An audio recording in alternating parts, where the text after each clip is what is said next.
Hey guys, my name is Milo Wilson. I'm the worship leader at Ridgeview Church.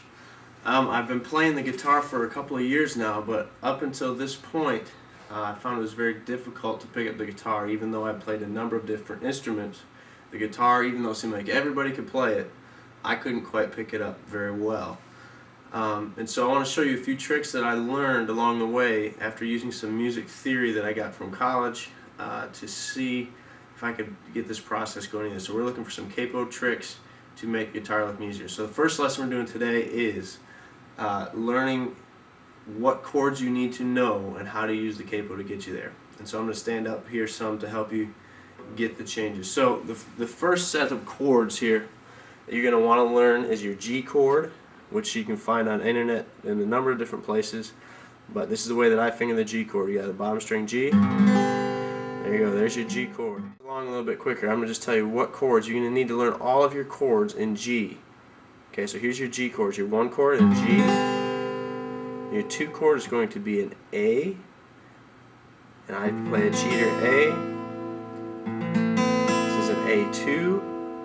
All I am is putting the fingers down. You can look that up. A2. Look it up somewhere else. Okay. Then we go to a B minor, which is your 3 chord. Okay, I play that on the B string and I skip every other string, basically is how that lines up. Okay. Now I use a cheater C, and the cheater C, all you got to do is move your bottom 2 fingers up on the 2 strings. The shape is very similar to the G chord, and you try not to strum the bottom string. So you're going to play your C chord. There's your C chord. D, there's your D chord. On E minor. Okay. Then we've got F sharp, but normally that's going to be a D over F. I'm using my thumb to grab that F sharp. So that's going to be a 5 set. 5 chord inverted, and you're back to G. So to play the whole scale, if you will, in G, you got your 1 chord G, minor 2, A, I'm playing an A2, minor 3 is a B, I'm playing a B7, 9 I believe, B, that's your 3 chord, 4 chord is a C, playing a cheater C, it's 4 chord, 5 chord is D, 6 chord is E minor, 7 chord, I don't play the F sharp minor fully diminished, I play D over F sharp in this case, and then back to G. Now the reason I do this is so that you've got your capo here. Okay, pretty normal looking capo, except that this happens to be one that you grab on the back side. It allows you to shift your capo along with one hand instead of, the other capo would look something more like this, and it pinches a little bit differently and you have to reach over. Capo's not the issue. Okay. So now that you know your key of G, okay, if I put a capo on 1 now, if I play the same chords of G, A, B, C, D, minor, F sharp. I've just played all those chords, and G capo 1, that's going to take you up half a step so that you just played all that in A flat. If you use your capo and you just count these up, you got G, A flat, A, B, flat, B, C. Okay, on that first dot we're in the key of C. I'll jump up there so you can hear C. There's C. Difficult. Now, so we've gotten G all the way up to the key of C here, and then C sharp if you need it. And then here you would be at the key of D. So we got a second dot. We'd be at the key of D. Now you start to get some intonation problems because you're capoed up so high. You can still do it. That's starting to get pretty high, so we need to figure that out. So now you need to learn all your chords in the key of D. So now we've got D. There's your D chord. There's your 1 chord. 2. The D.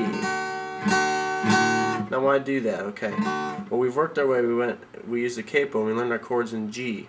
So we went from G, A, to B, to C, and D. So now we can play D. We want to play a song in D.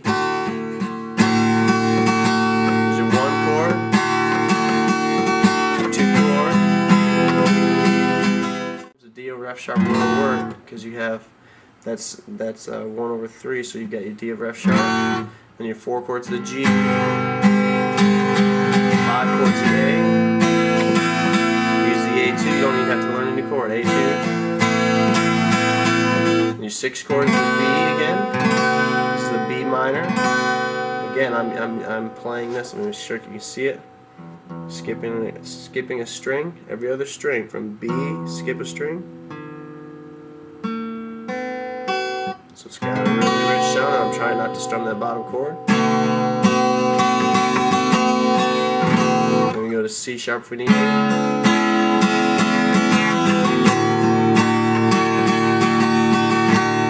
Okay, so by doing that, now we can play in D.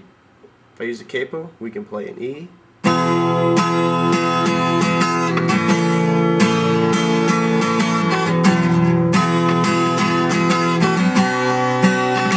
Okay, we can go up again. So that was E. We can go up to F. That's F there. Or F sharp. That's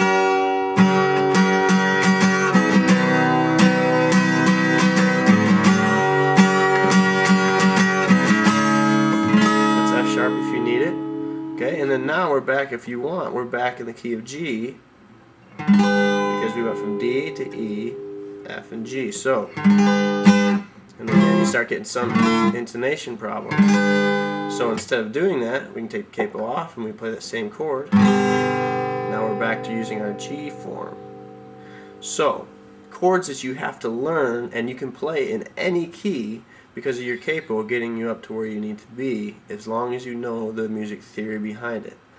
The chords that you have to learn to get this accomplished: you learn your G chord, you learn your A2 chord, which is neither major nor minor, so it works both ways. A2 chord. You learn your B minor chord, which I'm using a B minor 7. Kind of an awkward chord, but once you get it, you'll be alright. Okay, that's the B. And then we go up to a C natural. Okay, we got a C. And again, I'm using the cheater. It seems very similar to the G chord. C. We got a D chord. Got an E minor chord. Got a D over F, so we just have that D, same D chord, and you put your thumb down on your bottom E string and raise it up to the F sharp. Okay, and so now we've got all the chords between both the keys of G and the key of A. Because of their relativeness to one another, you've learned the major and minor chords that fit both of those keys, and because you're using the capo, it's going to allow you to play in any key, any song that you need to. And so by doing that, worship leaders, you are able to play with easier chord transitions. It allows you to lead more directly on how you want to lead, and you're not fumbling around with very difficult chords that are not useful. Now granted, as you get better, you begin playing in some of the other keys and doing some trickier things if you want. But I've found, and I've watched a number of videos with Chris Tomlin and some other guys, that they are also using capos in order to get them into a key that just sounds fuller and sounds richer. When you strum through that whole strum, you want to be able to strum all the strings.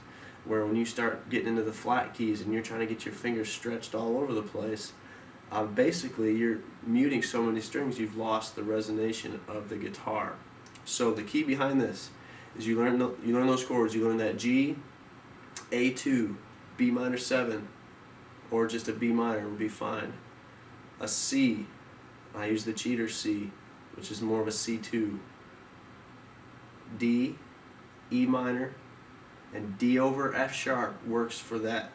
F sharp minor sometimes, or you need to learn your F sharp minor, but D over F sharp works in many cases. Then you get back to G again, and so you've got all of the chords that work in both of those keys, and because you're using the capo, you can play in any key in the scale, and you're using keys that you know and you understand and you've played with very regularly. So that's lesson number 1. Thanks. Have a good day.